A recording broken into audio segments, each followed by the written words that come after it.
Hello mga kalalabs, magluto ako ng rice. Itong aking rice ay three color siya. Ayan. May brown, may puti. Tapos meron siyang sticker rice. So, nilagyan ko siya ng cubes. Ganyan, kalahating cubes. At nilagyan ko siya ng olive oil. At, ayan, olive oil.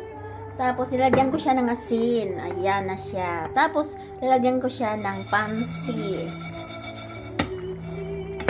Ayan. Ganyan lang yan. So, ayan.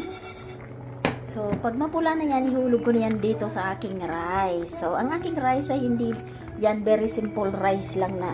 Puting rice, hindi. Kasi hindi kami kumakain ng rice. Sometimes only Papua in France. So, pamunji rice. Pamunji. We're not eating rice. So, ayan na. So, ito ay patayin ko na at okay na to. So, hiulog lang yan dyan. Ito ang another kind ng pagluto ng rice. So, ayan.